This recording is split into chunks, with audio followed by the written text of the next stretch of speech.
Państwa bardzo serdecznie.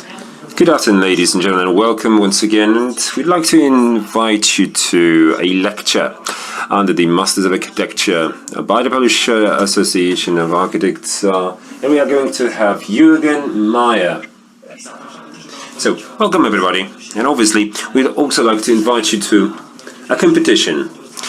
What's at stake today is two books by our master Metropol Parasol and a Wave, where Jürgen Mayer has been describing his vision of a city of the year 2030. So there's actually plenty of these books.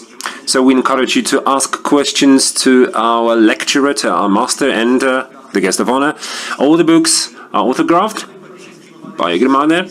And this lecture is streamed on YouTube. We are also present on Facebook, Masters of Architecture, and on For Design Day's website.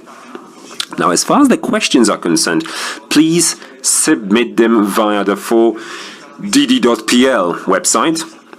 Yes, you can send your comments on Facebook or YouTube, but if you would like to join the competition and win Jürgen Mayer's book, please submit your questions or suggestions via the For Design Day's website, because these are the only questions that we can actually read out and transmit to our master and lecturer.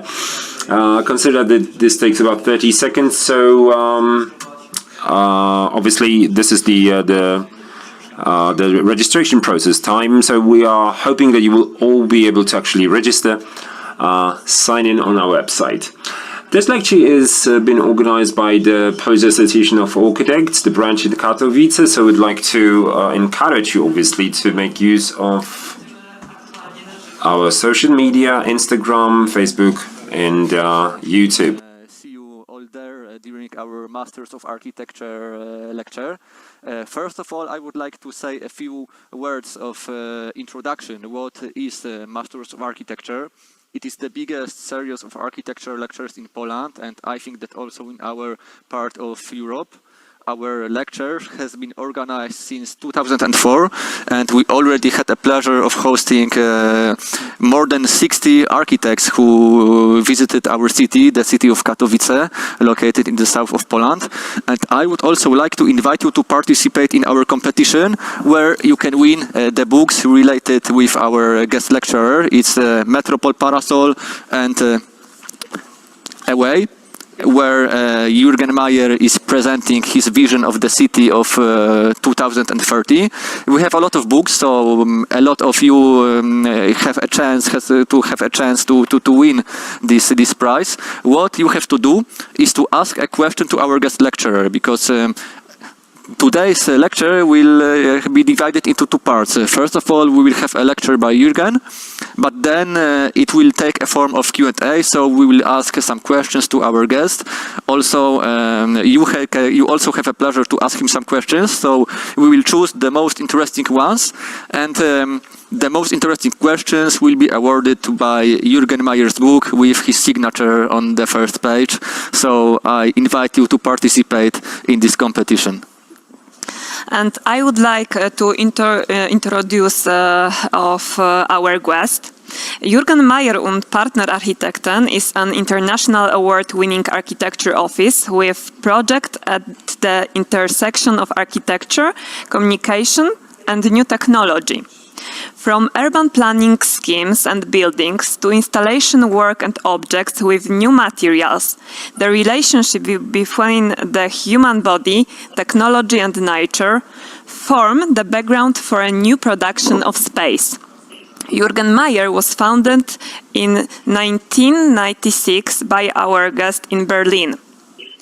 The architect has a wide array of completed national and international projects and has been honored with many international awards. His work has been published and exhibited worldwide and is a part of collection including MoMA, the Art Institute of Chicago, Kunstbibliothek Berlin. The most famous project is Metropol Parasol, the redevelopment of the Plaza in Sevilla. Welcome, Jürgen. Dear sirs and madams, please feel invited to the lecture. Hello, everybody. Is it my turn now? Yeah, go on, Jürgen. Well, thanks so much for the invitation to be part of the Masters of Architecture series and also the 4 design days in Katowice. And it's a pity we can't all meet in person. But I think the technology already allows us to do it online, and there will be many more chances to actually continue with this. I remember the first time I heard about this conference was through the fantastic curator in Poland, Martin Czeselina. That's when I first heard about this. And then Monica also introduced us, which was a fantastic way to get in touch. So what I would like to talk about today is how public events like this one would be one if we could all meet in person. Now, of course, changes, and there's new technology that comes in that forces us and maybe pushes us to find new ways how we can even stretch our reach and enjoy it in a different way, which will, of course, not replace what we like, to meet in person, to hang out, to have this kind of also intermediate conversations and communications that happen on the corridor, on the side, which is still a little bit difficult when we actually do these online conferences and talks. I will show 4 different public spaces to discuss maybe what potential or what the conflicts will be in the future as we see it right now. Cities are changing, the way we occupy the city is changing, what we discover, we might be forced to actually stay home and also discover new parts of the city. At least for me, that's a completely great potential in areas that I haven't been to in Berlin, to actually use this time and find a Berlin that was hidden so far, that wasn't really explored. On the other hand, of course, we are all limited to a very specific radius.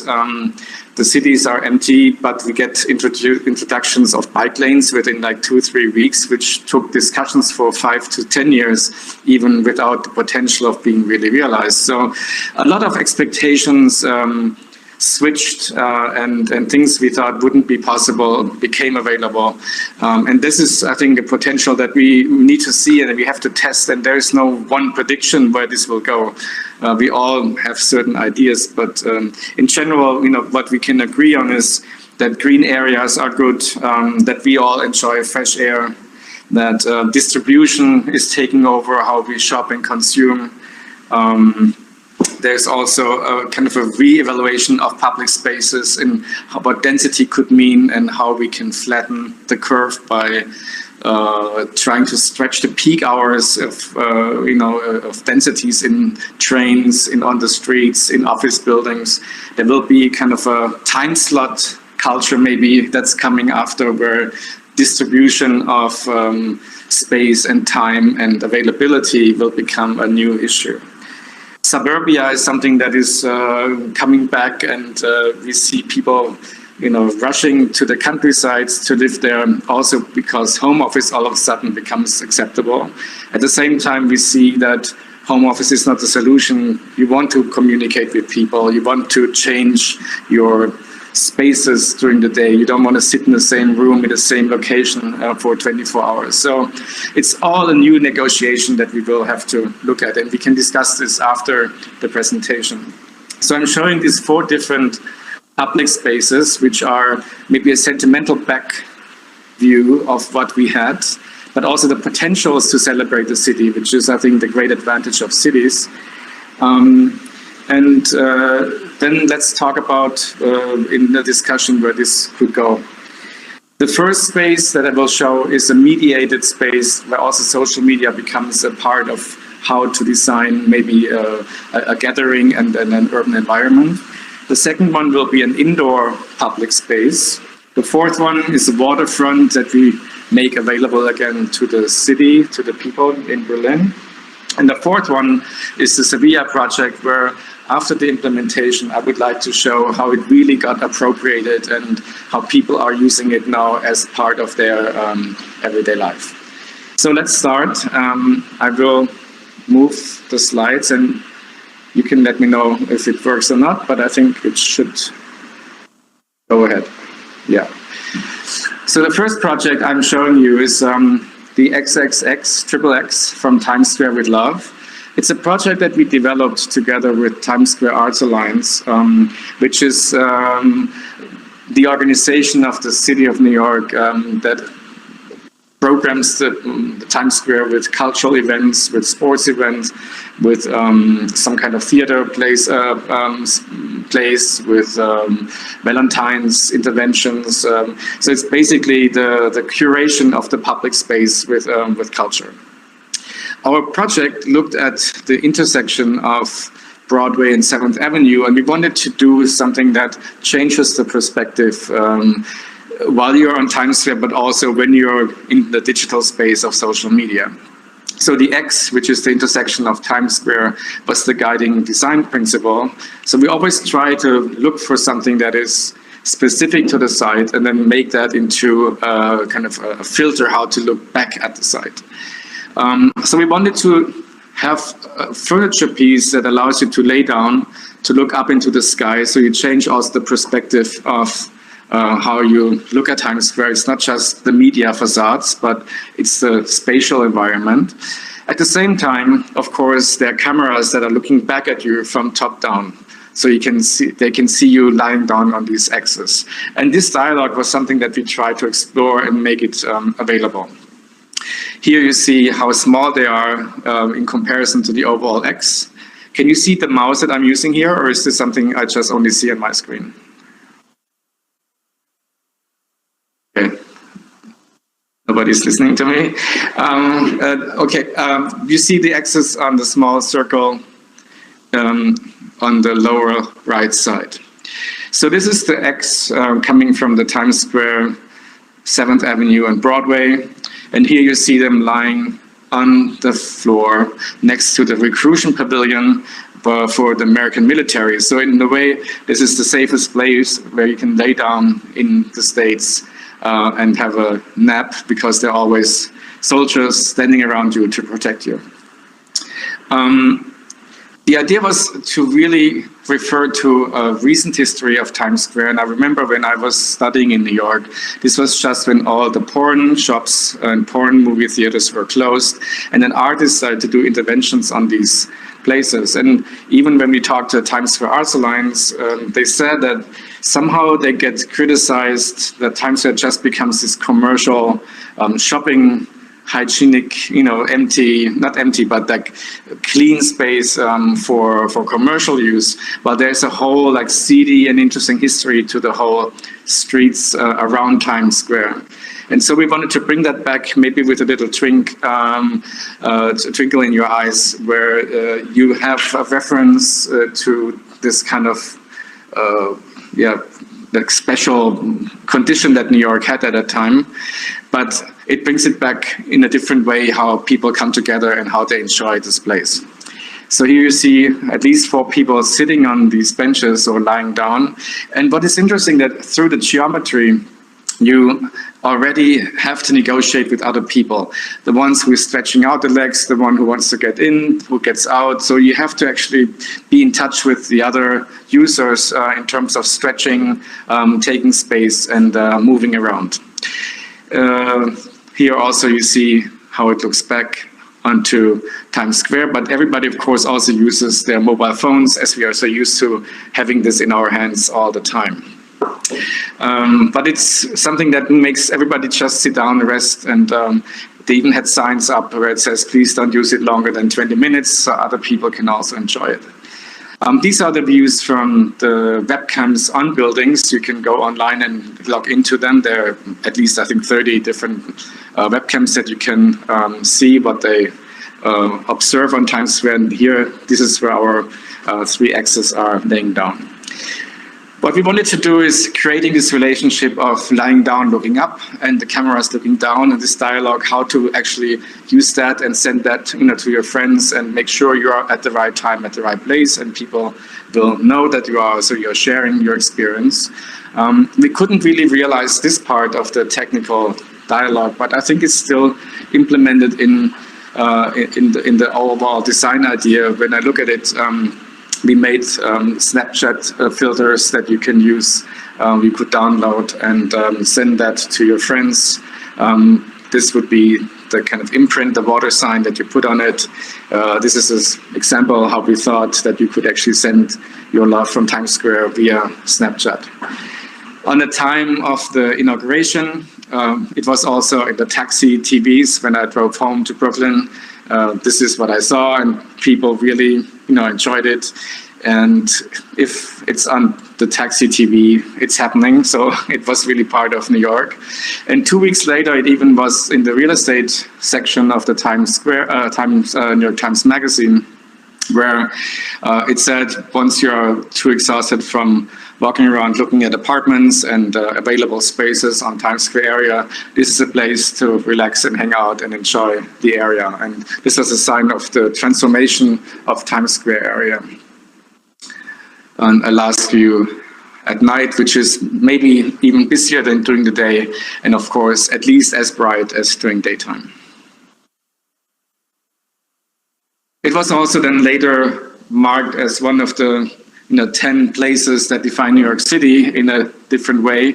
And even with these 3 small seating elements, you could completely change the way you look at a specific place and how it's used. So even small interventions can have a huge impact in your imagination, in your use, and what it does to how people actually enjoy their city. Now, we look at Potsdam, which is just about half an hour by train outside of Berlin to the west. And what you see here is an old train repair station, the oldest building actually from the German Reichsbahn, which is still standing. It was heavily damaged in the Second World War, and it's still there as a shell. It was reused a couple of times. So it's the beginning of a new innovation campus that we won as a competition a couple of years ago, and now we are in the building planning and building, permission phase. So it's already starting to look at all the graffitis and all the landmark issues to preserve them, and to look into the whole technical aspects of how to renovate it, rebuild it, and then we added with 2 new buildings that you see, with this longer slab building on the left and the small triangle building on the right. So this will be a huge indoor hall that I'm showing you pictures in a second. But if you look at this diagram, you see the red building is the one that we are working on, which is the rectangle as the old building, and the diagonal are these 2 new buildings that are additions to it. On the left side, you see the large train station of Potsdam, and then you cross the river on the left side and you enter to the historic city center of Potsdam. So it's this industrial part, and we see this in all cities of all Europe, where the old train stations and train areas are remodeled and become available to reactivate cities and city centers. So in a way, it's right now a place which is somehow forgotten at the edge of the city, but with the introduction of this innovation hub and this public space, the interior public space that we are establishing there, it will become a new subcenter and creates another destination point within the city. So these are the 3 buildings. One is the large, flat building with the historic building fabrics, and then the 2 diagonal buildings as the new, more like shelves that add to it. You see the historic photos on the bottom, and in the top you see how these 2 new buildings frame the main entrance, and they echo the angular geometry of the roof and make that into the buildings that are framing it. From the train side, which is actually the main landmarked facade, which you only see from the train, the building really becomes more of a background and holds it against the sky. You see also the historic pictures on the bottom. And this is the interior space that we're imagining. We're still in discussion with the landmark department about the right colors. There are many layers of paint on the steel structure. So it's always a question like, what do you reveal? What do you bring back as the real, as the preserved and the visible history that you want to use to frame this new space? But it's becoming kind of a stage and also a platform for all these, let's say, innovation labs, the university that's going going in. There might be ministries, but also it's related to the Babelsberg Film Park, where a lot of virtual reality and augmented reality startups will also be part of this mix of a new digital culture that will be discussed here and produced here. And it's one of the largest innovation camps that we have in Europe. Another view that when you come from the city, you have this small entry building, which is this triangle standing at the front, and then the larger addition will kind of hide behind the historic building, but the main entrance is the red brick old historic place. Then we also think that making the city fronts available or the waterfronts in cities available is a tendency that we see for many, many years. I remember the strongest development in this case was in Düsseldorf, where the street along the Rhine River at the city center part was lowered, and the city really became a platform all the way to the city edge and available to everybody. Berlin is a little bit more struggling with this because the river is narrow, but also every building is really getting close to the water itself. With this development here, which you see at the bottom center, it's a complex of 5 buildings. 4 of them will become the headquarter of a company that's already based in Berlin, but wants to be visible and wants to stay on the waterfront. And then there's a housing project in addition to it. But the big challenge also is how to bring the water to the people and how to bring people to the water. There's a long effort, a history basically to this effort, how to create a promenade along this very narrow strip that we have available in Berlin along the River Spree. So this is one of the potentials where it can be created, where there's no, let's say, obstacle of existing buildings really making it difficult, where a pond and the bridge in the water would be the sidewalk to the river. In this case here, we create a space on the riverfront with certain conditions that we think are important. There's this diagonal view to the old, how do you call it, chimney, brick chimney from this fabric that was there, this laboratory. Then, of course, you have the waterfront and the view back to the left to the Alexanderplatz Tower. This would be the first gesture of like repairing this empty block, that is somehow destroyed since the Second World War. This was also, of course, the border between Kreuzberg and Berlin, in Mitte. But by pushing it back in to create spaces to hang out and to make the water available and make it a place to stay, we created a certain geometry that also opened up for the view to the historic references that we have on the site. And then dividing the building into 5 smaller segments to make it part of the grain and the scale of the existing buildings around. So this allows us to create a public space on the waterfront, which is quite unique for Berlin. We don't have that so often in the city. And it's something that really also mediates between housing, between working, between the neighboring parts here. This was Katowice. Across you have the Bar 25, now Holzmarkt. So all very important places for also youth culture and music culture in Berlin. Then just 2 more views. Here you see the available plaza towards the water. This composition of 5 buildings, 4 of them already have a twin situation where you have the housing in the first office building as a dialogue between 2 similar buildings, and then the next 2 are also kind of a twin condition, and the view back to the TV tower with all the stairs, to sit on the waterfront. This is moving forward. I have a wide screen right now. Let me check again. Okay, 43 seems to have a problem. Okay, this is the view into the different direction towards media space. Also, it's the beginning of this whole section of the Spree River where there are a lot of companies that are dealing with entertainment, music, TV, movies, innovation, co-working. And this is basically the starting point of this new development towards Kreuzberg and Neukölln. And the last project I want to show is Metropol Parasol, which is a public space on the history of the city. Again, a problematic zone for many, many years after the food market was taken down. And it's something that now also reactivated the city center, which was a parking lot for the last, 25 years before the transformation started. It's the red space that you see in the center of the medieval town of Seville. It's where all the crossroads of the Roman city kind of met.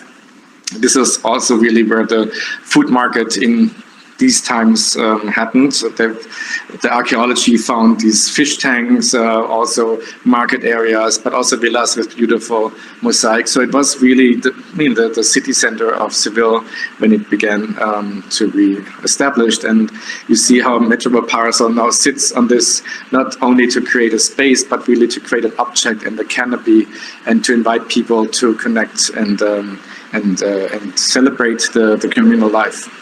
Here you see again the old historic cities, how they all streets, how they all met in the Seville project. When we started the competition, this was already there. The city tried to build a parking garage, and after 6 meters of digging out the earth, all these beautiful mosaics and the history of the city became available. So this window into the past already became then a value that wanted to be protected. And the competition asked for a public space that respects that, makes it available, but on the other hand also gives a new celebration of public life. This was the food market that was there just until the 1970s. In the 50s, the lower right part was demolished, demolished because a bus lane had to be established, and the northern part was then taken down in the 70s. I think today, we would try everything to preserve it, but at that time, to introduce the car, to introduce parking was an interesting aspect, and also the city grew very fast in the second half of the 20th century. So the food market really had to move outside of the historic city center to support the whole city as a central market. So when we started to look into the potentials of this place, I remembered when I was in Seville in 1992 for the World Expo that the heat was a really strong element of the everyday life in the city. And so by creating shadow, which was the first material that we wanted to introduce to the place, we make the space available into a climate zone where it's pleasant to hang out, and where it also gives you a certain shade and a space that you can feel protected, at the same time elevated. So these were studies that we introduced and the competition then designed at that time.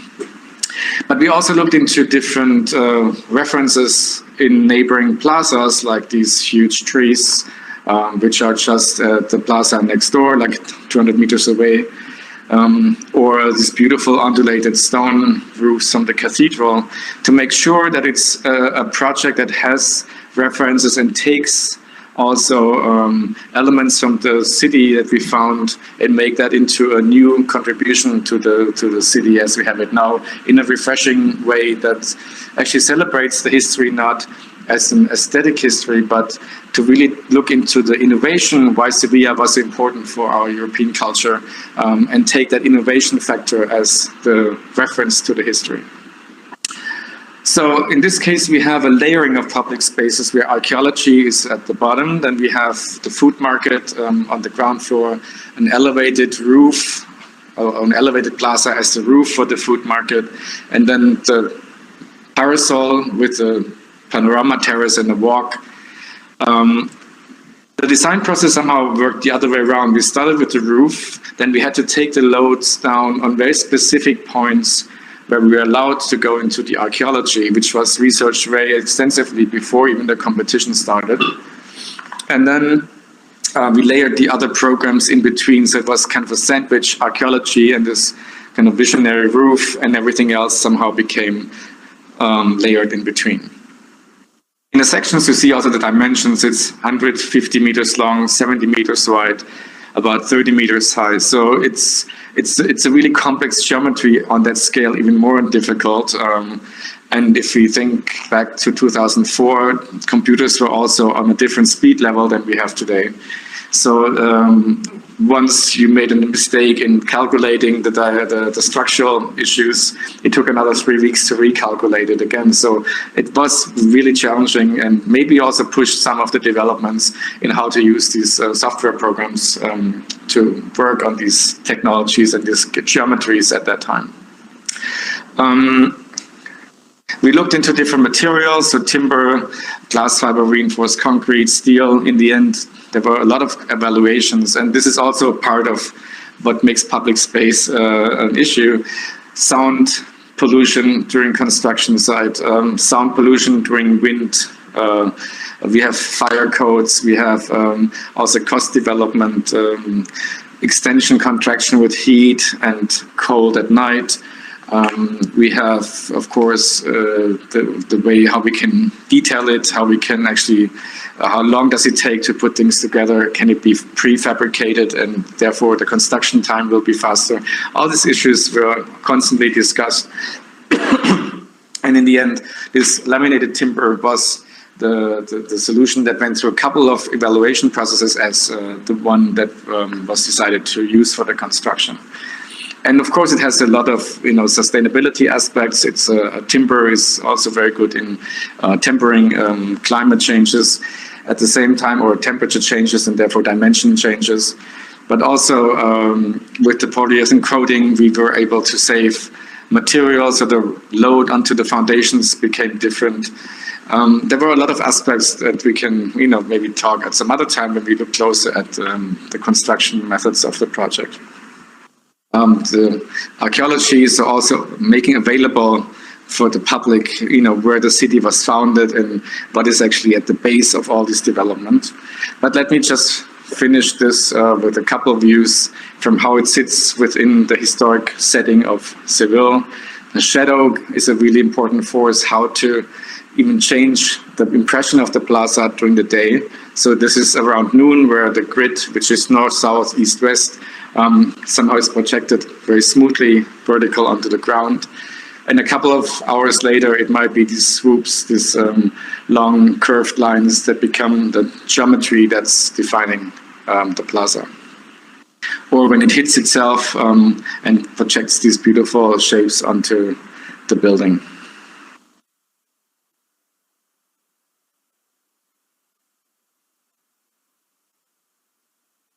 So these are kind of the photos from the very beginning of the project, of just after it was implemented. You can go up and have a view over the whole city. Also at night, it's available to, I think, 1 o'clock in the morning.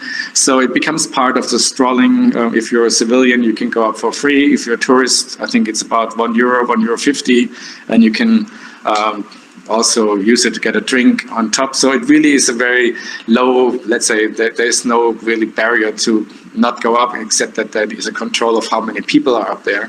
But it's really part of it's an extension of the street level up onto a level above the city. This is how you can see it from further away, and it became really very quickly the new icon of the city. Also for the Semana Santa, which is the Holy Week before Easter, it became part of their routine of the promenades. Here, even in this case, of course, it gets mediated immediately into all kinds of posts and photos and communication. Here you see how dense it is, and now we look at it and say, well, how was this possible? And we hope that maybe after vaccination we can get close back to that. But at this point, it feels more of a sentimental look back to what was available to us to celebrate our culture and our living together. There were cultural performances like flamencos, of course, political demonstrations. It is, it's a political space as much as it's a cultural space. In this case, you have concerts, you have demonstration, the Indignados in 2011 or 12 when it was starting. It became the place where the whole city, discussed about the future of the culture and the future of Spain Every city had their hotspots. In Sevilla, it was this place also where this party was founded. You see also how it became the logo. There were meetings, sittings. You could even the parasol geometry itself became an organizer of the events. One was the public kitchen, one was the meeting point for workshops, the other one was, I don't know, the Wi-Fi zone and so forth. So there was a whole introduction of different ways how to use your city. And at that time also you were allowed to sleep there, which is of course quite rare. It also showed up in music videos, so it had its life and afterlife also on other media. It works for hip hop, it works for cheesy Indian Bollywood music, it works for Swiss Schlagermusik, and of course it works for public viewing. This was the EM in 2012, I think.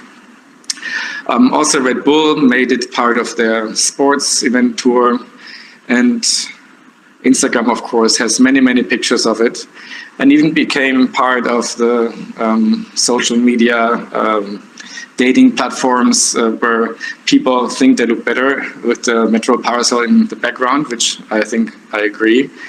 But also some of them think that it's enough just to show the parasol and not even show the face anymore. So in a way, I take this as a compliment to show you that this is really becoming something that radiates and mediates to other people and becomes something you identify with. So it shows up on all different scales in media, in this case also on The Lonely Planet, where it became the place to travel #1 in 2018 in the world. And this is a view at night where this is everyday evening in Sevilla. In Berlin, it might look different because we don't have that fantastic weather that Spain has. But of course, we have nice summers, and to have public space being used more than just in daytime, I think is a great value. So talking about potentials of the city in the future, we might have to look into the 24-hour cycle of a city more than maybe just 9 to 5 working. We need to de-stress, we have to take away peak hours, we need to de-densify, and time slots might be the next way to maneuver through our urban life. Thank you. This was the talk, and I'm looking forward to discuss with you aspects of what we think could be a potential future. Thank you very much, Jürgen. It was a great and inspiring lecture. You presented 4 projects, were 4 completely different projects, but as I see, they have a common goal, which is to bring life back to a specific part of the city. Now it's time for our Q&A part. So I would like to remind you about our competition, where you can win Jürgen Mayer's books. So we encourage you to ask questions to our guest lecturers, and the most interesting questions will be awarded with his books. What's important? To ask questions, please use the 4designdays.pl platform. So don't ask your questions on YouTube, don't ask your questions on Facebook, but if you would like to participate in the competition, you have to do it via 4designdays.pl platform, where our lecture is also streamed right now. And please write your questions in English, because we already received a lot of questions, but I see that you are writing some for your questions in Polish. So please write if you already written your question in Polish, please do it again, but in English. So before we will read you some questions from our viewers, we will also like to ask you some our questions. Yes. Amazing lecture and amazing projects. How did you get your start in architecture, Jürgen? Well, I'm wondering how to define the start, but I remember I was always interested in spaces and buildings, and somehow I even started to draw kind of technical drawings when I was maybe 9 or 10 or 11 of buildings in German, like small town city centers, all these new buildings where there's a bank in the basement or a pharmacy and then housing on top, and they had these 45-degree angles. So I don't know, somehow this was the new architecture when I was a kid. But I was always interested in art and sculpture and drawing and painting, and at some point I discovered that I liked sculptures that were big enough to walk around, to walk through. And so somehow the step towards architecture and how to manage a scale like that led me to thinking of architecture as the right profession to study. And in a certain way, what we do today is somehow a fusion of a sculptural approach, of looking into new innovation technologies, into, of course, architectural conditions of program and urban conditions. So it became much richer than what I thought in the beginning as a field of study. But I think it was somehow, it was not a precise decision. It was something that, was always there as an interest. Okay, and let's talk about the Sevillas project. This is the world's largest wooden structure, and it just opened in Seville, Spain.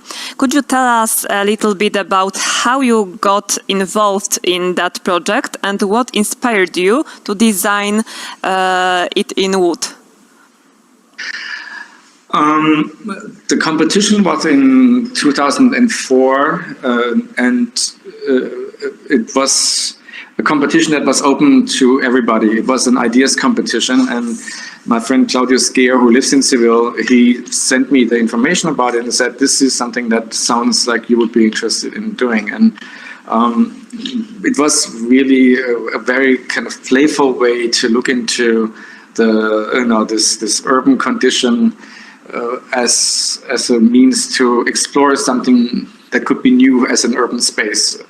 And so we worked on it for 2 or 3 weeks, sent it in, and then we were, of course, very excited to be selected as one of 10 teams that went into the final round. And let's say the process of the competition that the city organized was quite open towards all ways of looking at this space with different proposals. So one was minimal plaza with 3 high-rises. One was a huge jungle, like a green park, with like really lush greenery. One was a very technical triangular market on the plaza. There was a huge Centre Pompidou cultural machine sitting there. So each project had a completely different proposal. And we all were invited to come to the city, discuss our projects with the others, but also present it to the public. And then also the city had a website where all the proposals, all the texts, all the drawings were available to everybody. And there was a blog. At that time, I think it was called Guestbook. People could discuss it. And we realized that we had a lot of enthusiasm from and support from people who were using this platform. It also showed us where we were not sensitive enough maybe to conditions around or where we can push a little more. And so in the end also when the competition was juried and we won, the city had the feeling that it also had the support of the people of the city, of the civilians, and that the ideas competition had the potential to become a realization competition. I think in the beginning it was more of a testing of different agendas, but since there was a proposal that had so much support, it really then followed into a study on if this was possible to implement. And so it was an adventure with no real goal, at the beginning, but it really helped to define the goal and to define a potential approach to the city and this plaza, which in the end we were lucky enough to be part of. Okay, thank you for your answer. Now we would like to read you one of the questions written by our viewers. It will be a question by Lilia Faryniuk. So, Lilia, congratulations. Now you are the owner of this book by Jürgen Mayer. So, please write us a message on Facebook. Send us your contact details. So, we will send you this book by post. If you don't have Facebook, you can also use the email address of SARP Katowice, but we prefer the contact by our Facebook page, which is called Mistrzowie Architektury SARP. So now I'm reading you, Jürgen, the question by Lilia. It is, what are your next goals or dreams in architecture? This is, I think, the difficult question. We are really lucky that we can work on all different scales that are available to us. We work on a furniture project. We work on exhibitions. I do also collages and artwork in a smaller scale. At the same time, we are finishing a high-rise in Düsseldorf or work on this campus in Potsdam. We work in offices, housing, in civic projects, in museums. So, in a way, we are very lucky that we have all these different contexts and also international contexts where we can discuss and implement our work and make this available as a discourse to many people. So, in a way, the dream is very simple: to keep the dream going on. Which we already live and work and practice. At the same time, of course, we hope that the impact can be even more for a better city, a better life, and a better built environment. That we discover the potentials of what new technologies can improve in terms of, let's say, a leaner production, a healthier way to create an architecture that is benefiting our culture of health. And so I think the dream is very simple. It's actually trying to reload what we approached so far and make this into a different dimension. Okay, and the next question belongs to Patricia Figwer. Good morning, Mr. Jürgen. I would like to ask about the three most important issues when designing public spaces. We were looking into, let's say, a more, let's say, conceptual approach of what public spaces need to offer. And in sociology, you find this topic of affordance or affordances, which is Aufforderungen in German, basically as an element that attracts you to do something, to feel that you are connected to the space. So let's make it very simple. A chair is an affordance where it says to you, you can sit down. Maybe a water fountain would be an affordance, like you can have a sip of water here. A bench, invites many people to sit down. A plaza might invite you to do skateboarding. So once you have a certain, let's say, activity or resonance with the place, and this can be different for different age groups, that can be different for different, let's say, cultural differences, for people who are sporty, for people who like to eat. So in a certain way, it needs a certain attractor for you to come and also share this space with others. Once there is a variety of attractors, it also is available for many people and many different interests, to come to this space. So once these affordances are only mono thematic, it might not work as a public space. It might work as a space for one specific social group. So the idea of having a variety of affordances is, I think, the important factor. And if there's a certain identity and a curiosity that you can provide at the same time, which is a new spatial and an aesthetic experience, this would be then on top an extra value. Okay, thank you, Jürgen. And now I would like to ask you my question, because I would like to ask you about your adolescence. Because you were born in Winnenden, which is a small city near Stuttgart. And as I know, you haven't had a chance to design a building there yet, but to realize a building there, but to build it. But when you were a student, you saved the old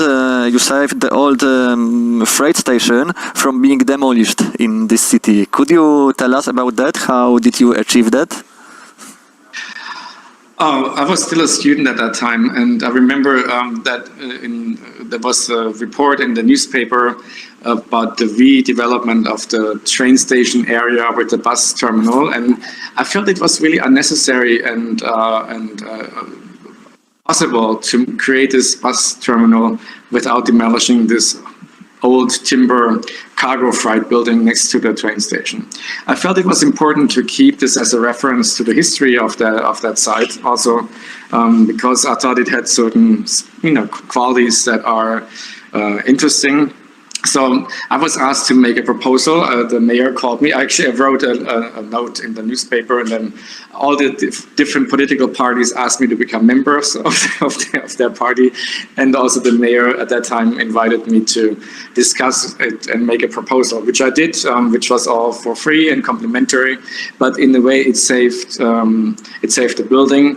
Now it's the Museum of the Fire Brigade, so they have all the historic fire brigade cars and photos and documentations of the history of the fire museum. And the bus terminal, just happened very nicely in front of it. But now, 2 years ago, actually, we won a competition on Kronenplatz, which is only about 300 meters away from the train station. It's the entry to the historic part of Winnenden, and we just submitted the preliminary design after the competition had to go all through different stages of looking into the financing and the reprogramming. There's a public space, which was remodeled in the 1970s with small concrete bungalows for French fries and sausage, imbiss. At the same time, there was a bank building. There was a tunnel, underneath the city street that was very high traffic at that time. So now this is all being remodeled, and we won the competition with this investor, and it's next to my preliminary school, so another very sentimental space of the city, and it will be fantastic to continue working and starting construction with this building soon. Mm-hmm. And you work as a professor too at the biggest universities, for example, Columbia University and Harvard. Do you have any special method of teaching? What I like in terms of teaching is to create a dialogue with the students about a certain cultural phenomenon. So I usually don't give a side in the program, but we look into specific conditions that then are confronted with parameters of our reality. So, for example, weather was one of the issues, not weather as, let's say, necessarily sustainability or in terms of climate change, but weather as an everyday fact. So when you have different students, you can also have different focuses of this topic. So one group looked into weather and tourism. One group looked into weather and agriculture, weather and fashion, weather and insurance, weather and construction materials, and so forth. So this becomes a field of research, which then collectively also then brings together a huge body of different information. And then out of these specific topics, each student develops her own topic and architectural problem. And my role as a partner in this discourse is to guide towards a very individual specific question that each student can pose for themselves. So in a certain way, through this phenomenon of weather or beige or copy culture or these are like 3 examples of the topics I like to teach. You help to raise awareness of why somebody chooses architecture as a field of investigation. Why do you study architecture? What do you want to express with it? Why is this the medium you want to tell us something? And in order to find out what you want to tell, these kind of topics and these confrontations of a phenomenon with a certain condition forces you to develop a certain agenda. And this is then, of course, expressed through an architectural problem that is different for each student. Okay, thank you. So now it's time for questions from the viewers. I would like to read you a question by Karol Heluszka. So Karol, congratulations, you have just won Jürgen's book.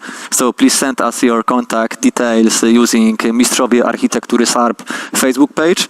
And the question is, do you think that architecture should be provocative or rather neutral to the surrounding context, maximally useful or maximally beautiful? Or should we always seek a balance?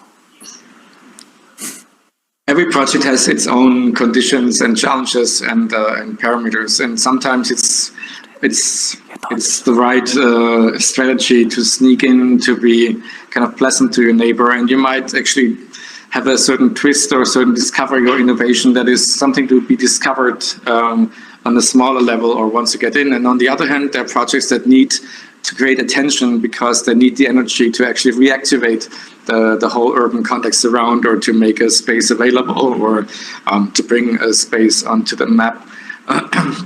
Also to have enough of euphoria, that is needed to generate, amongst everybody involved, from the decision makers to the clients, to the permission, to the construction companies, to the people who live with it and use it. So it needs a certain, let's say, agenda to create a dynamic that has support from all people involved. So in a way, the intelligence is to find the right tools and the right means for each project.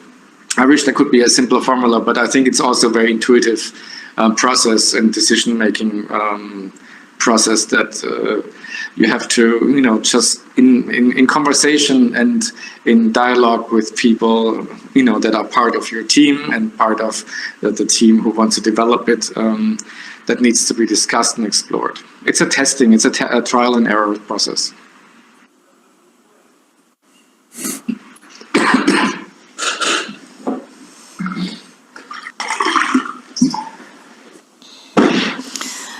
Okay, maybe this question.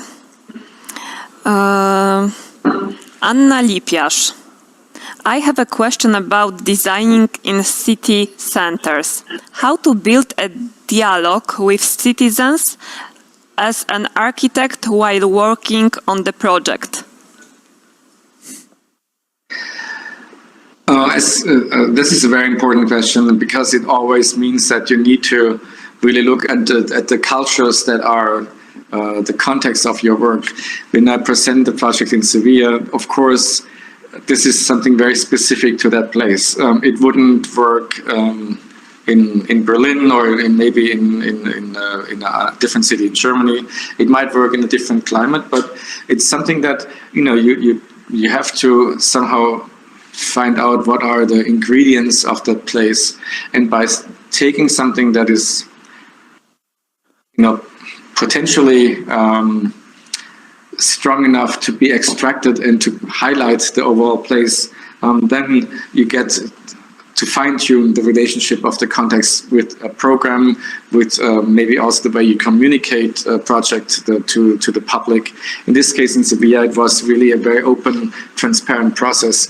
I don't think it would have happened if there was no kind of transparency in the design process and in the development of the competition. But if there would have been only a surprise moment where it's unveiled that this is the winning scheme of the competition, I think then the reaction would have been completely different. But if you allow access to the thinking process and the design process behind a project, you also can listen to comments and take them in and see how they actually might help to support your idea, or if you need to push a little more actually to get a reaction, that's productive.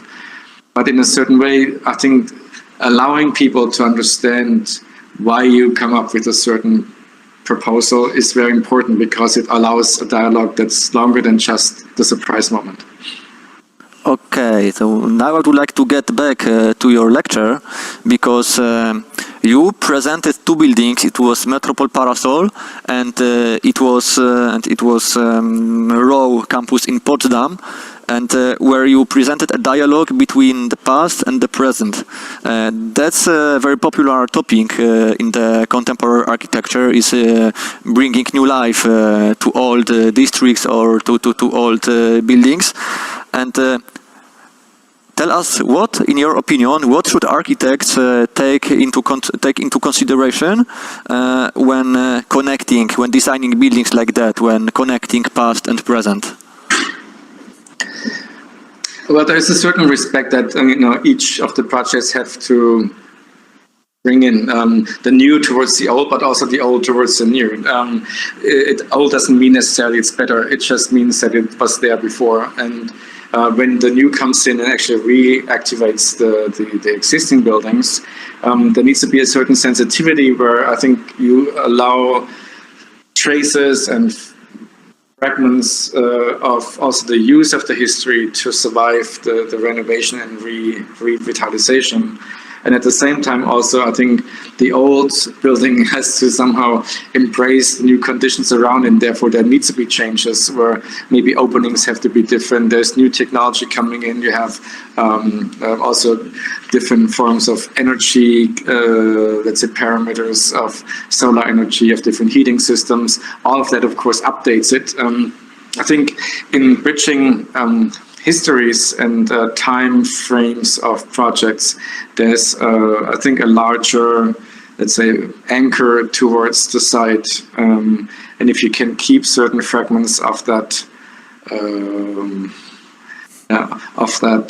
first, let's say, appropriation of land of the existing buildings, then it just radiates better into the context. Okay, and what has currently been the most difficult for you in your work as an architect? I think to bridge, the profession is very broad. You need to be a good designer, you need to be a good communicator, you have to be a good businessman, you have to be a good, let's say, visual expert in the communicator.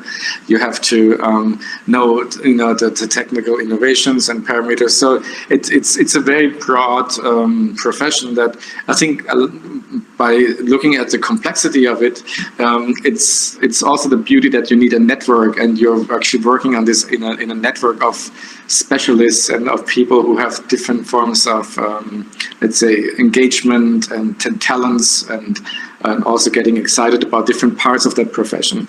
And to constantly mediate and trying to update all of these aspects is challenging, but at the same time also very energizing.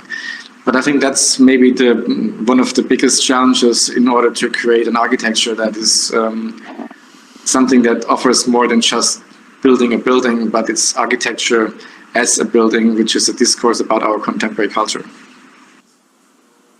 Thank you. Okay, thank you. So now I would like to read you a question ask you by maybe Dorota Wojnowska. Which architect or artist influences your work, if any?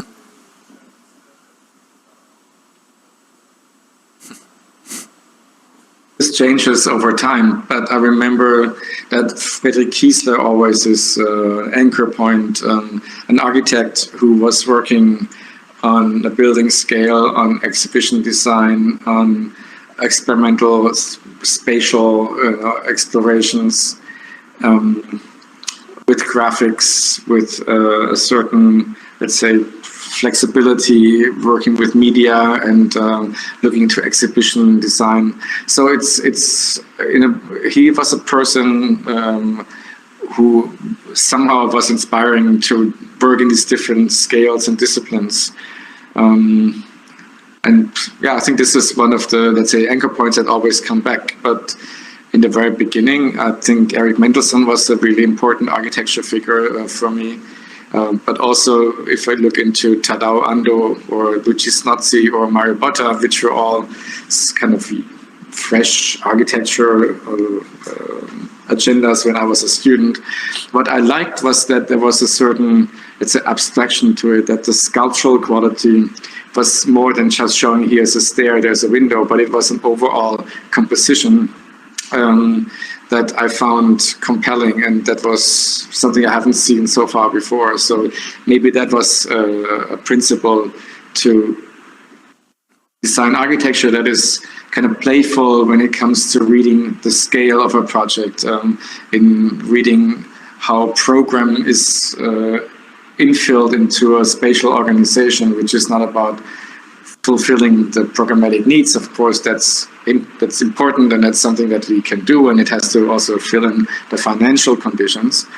But if it becomes part of a larger entity, then I think there's added value to the space itself and also to the overall architectural process.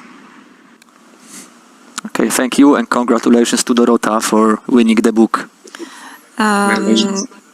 And the next person is Ryszard Marynowicz.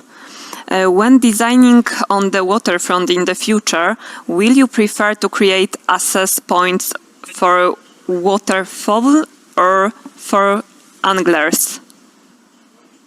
What was the first one? Water? Waterfront or for anglers? Anglers. Water is a very attractive part, and of course that changed over the history of cities. When I go back to Düsseldorf, which was the example I had earlier, this was a really dirty and noisy part of the city. If we look at all of the old steam coal boats that were going up and down the Rhine River, you didn't want to live and hang out on the waterfront. It was smelly, it was noisy, it was dirty.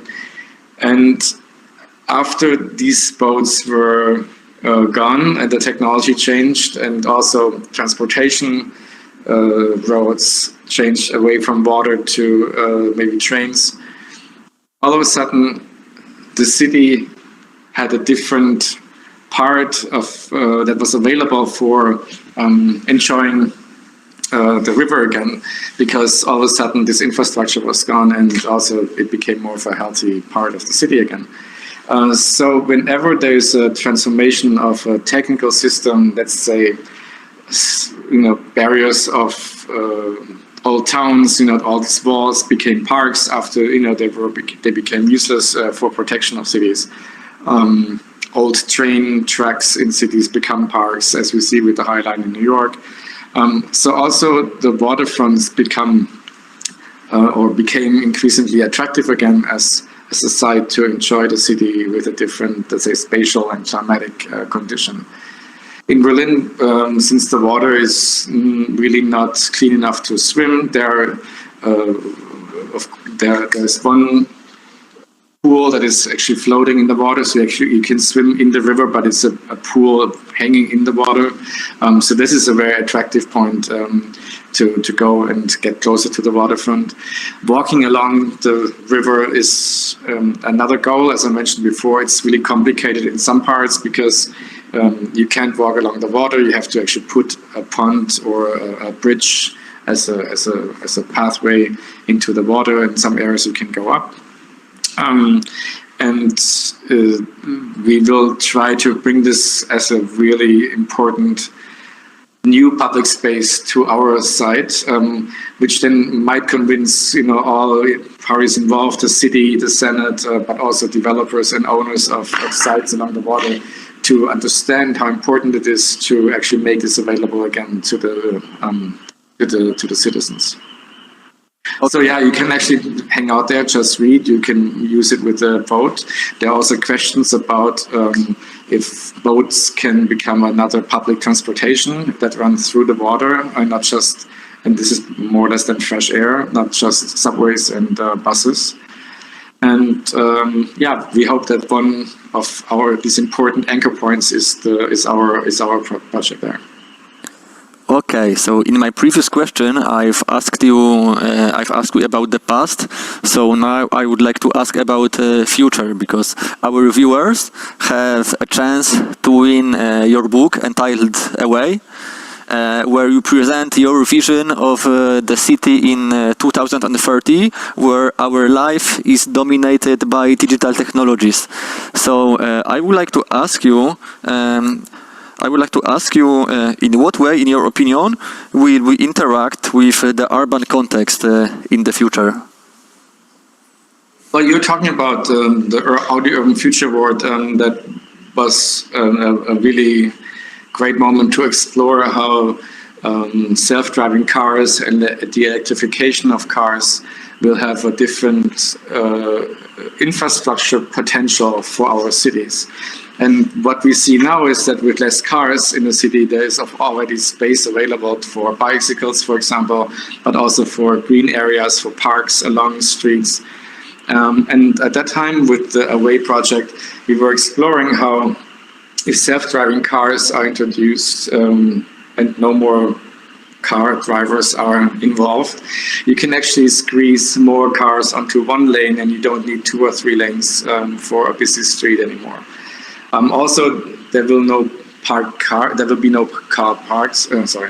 more parked cars in our streets, because the cars are fed only into the system if there is demand, and otherwise they will be stored in some central storages. So there is already a potential to increase and develop the city within the city, but also bringing these green areas that now we all kind of crave for, and we feel it's an important, let's say, goal in the future to bring this kind of natural and climatic improvement tools, which we all know a tree is like such a fantastic means to do that, to bring that into the city center.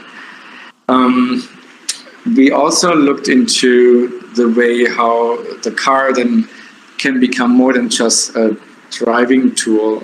It's something that can also become an experience tool, where if you drive in a car, usually you sit there and you drive through your city, but if the screen also can become an interconnected or an interactive tool, where like in augmented reality you can blend in certain information that you want to need, similar to when you use your social media. You are looking for real estate, for an apartment. While you're driving through the streets, the car can actually tell you if there's an apartment available in certain buildings or in certain areas. Or if you want to, look for specific food, they can actually guide you towards the restaurants that you might need to find for your specific cravings. And if you like to always drive in Paris, you can also blend in the Eiffel Tower whenever you drive through a city, which not is called anymore Berlin or Paris or Munich or Wrocław.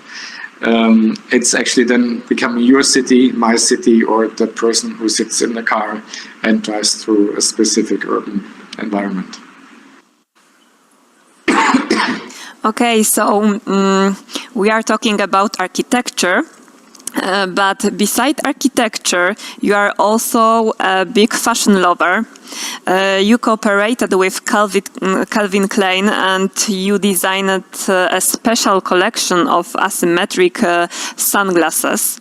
Can you see any connection between designing fashion and designing architecture? Is it your hobby? Well, fashion is an interesting phenomenon, and it's similar to building. It creates a certain exterior that frames our body. So maybe our skin is the first exterior that we actually explore, and that how we sense everything that's beyond our body. Then, of course, the clothing and fashion is the next construction, where we can express how we relate to other people, how we want to define the way we want to be perceived by other people. And it's also a tool to find, the right expressions of every period that we live in, and maybe of course in a faster circle and cycle than with architecture.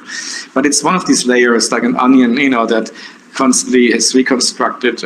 We'll talk about different materials, about different production cycles, now even like sustainability, circular economy. All of this is similar discussions that we have in architecture. With the Calvin Klein, it was more of a stage for presenting the line that they were showing at the Berlin Fashion Week, and it was completely reversed. It was not a runway where the audience was sitting and people and the fashion models were walking by, but in this case they were actually staged on certain specific frameworks, objects, sculptures, and there were thematic islands like jeans, bathings, evening dresses, and so forth. And the audience was actually walk around. It's more like an exhibition that you walk through, but the models were actually live, and you looked at live people in the fashion.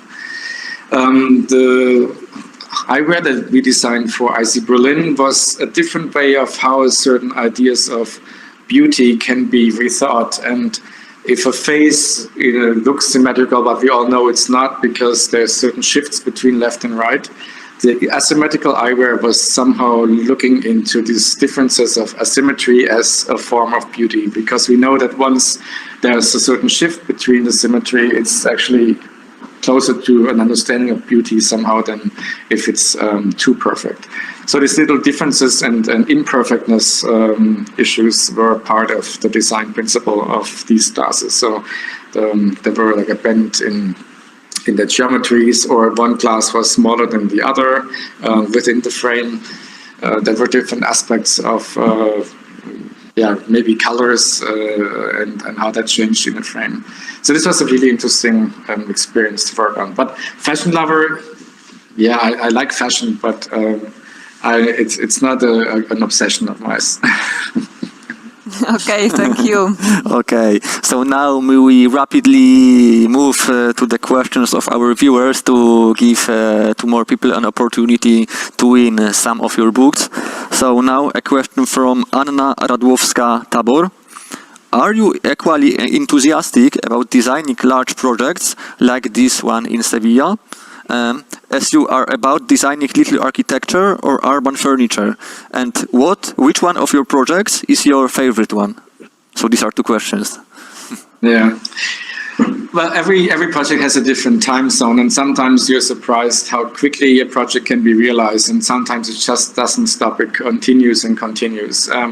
Sevilla took 7 years, and you need to really keep the energy and the focus for a very long time, while a furniture piece can be shorter, but it doesn't mean it's necessarily shorter. To develop a chair easily can take 4 years, because you have to go through all the technical tests, and there are different, let's say, regulations and different challenges that need to be solved, than with a bigger building. And of course, there are, let's say, more people involved in a larger building than with a small chair. But it's the beauty is that we can work on these things at the same time and simultaneously, and even designing a chair can actually be informative for a larger project, because you can test something and see certain elements that might become in a different scale an architectural gesture. In Georgia, we built many projects that had a really interesting speed and fast implementation that I didn't know before from projects in Germany. And this was also fantastic to see how a country can actually push so fast to rebuild their infrastructure and to make a certain architectural framework from border stations to police stations to rest stops, also to private houses, libraries, in such a fast time. I think the problem with Germany right now is that it's so complicated now to get permission to to have all kind of stakeholders involved. Sometimes I wonder why so many buildings can be built, because I feel it's the process of stakeholders and discussions and explorations of how the effect of the context and the what you can give and what you take needs to be reevaluated all the time. It's a complicated process. And Agnieszka Skotarek-Krawiec asks, could you tell us something more about the technology you use in design or about innovation in your architecture?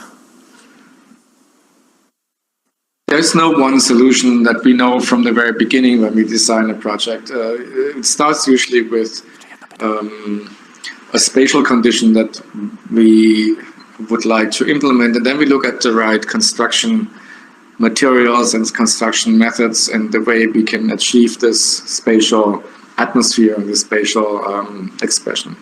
And of course, then we look into different ways of production methods and prefabrication of the right tools for the structure, timber, concrete, steel, and so forth.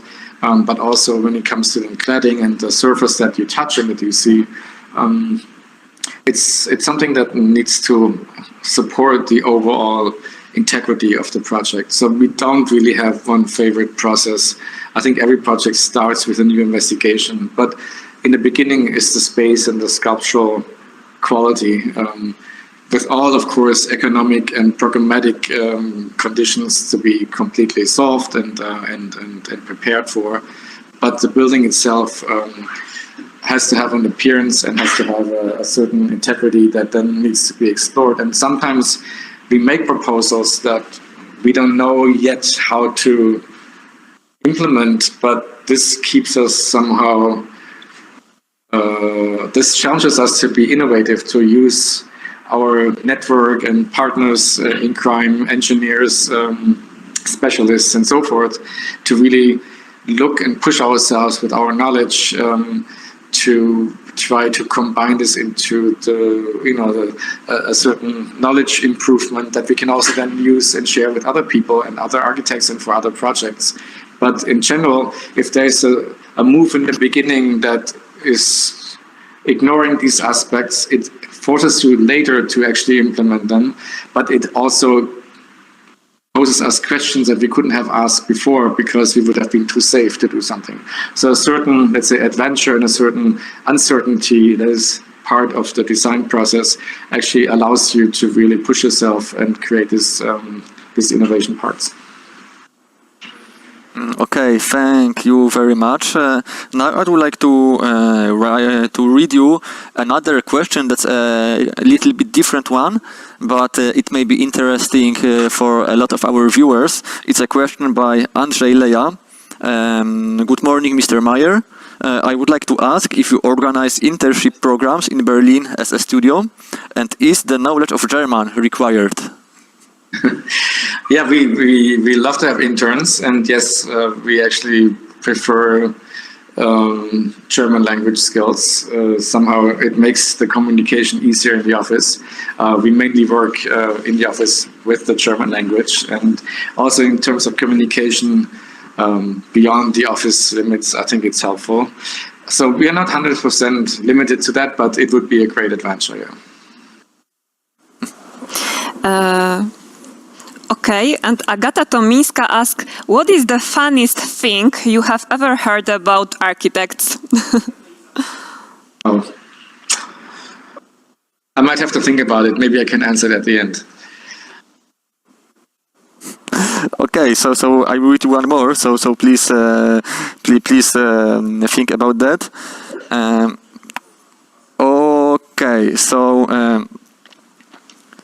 I have another question that's a longer one, but and a little bit similar to the previous one, but I have a question if you still have any goals or let's say a dream to design something.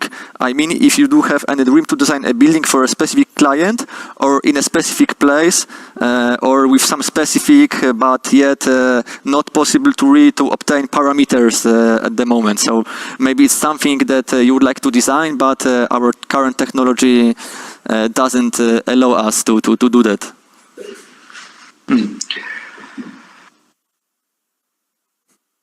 That's also a difficult one. Yeah, basically, I was in earlier years. I was always asked like, what would you like to design next? And I always said a high-rise. And somehow, after I said this a couple of years, we actually got a high-rise project. So somehow, it seems to help to define, what you would like to do. But what I discovered as something that is even more important than what it is you design is with whom you are actually working on this project. To find, accomplices with your client or the one who initiates the project, that there's a kind of an excitement and a curiosity that you share across your office with others, and that makes a great project. In the end, I don't think it's so important what it is, but it's more of the curiosity that you share. And this could be a TV tower, it could be a dog shelter, it could be a sewage system, it could be a bridge. Okay, so have you already thought? Yeah, because we are running out of time. So have you already thought about the funniest thing in architecture? So that's the previous question. I think a lot of architects are colorblind, and I'm one of them. I have red-green eyesight problems. I don't know if this is funny or not, but it's actually sometimes helping. Okay, thank you. Okay. Today we are at one of the biggest design event in Poland, and this is the last question. What advice would you give to the architects who are currently watching our meeting? What I would like to, or what I wanted to show today is a certain agenda and responsibility that you have as an architect for the built environment and for people who use and live in your architecture.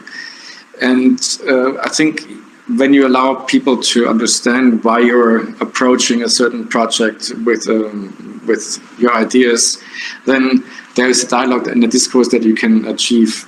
But in the end, you always have to actually find your own voice in architecture and your own agenda. And this is maybe the most difficult one. But if you know why you're using architecture as a tool to express something and what you would like to express, then you will find people, who want to have this dialogue with you.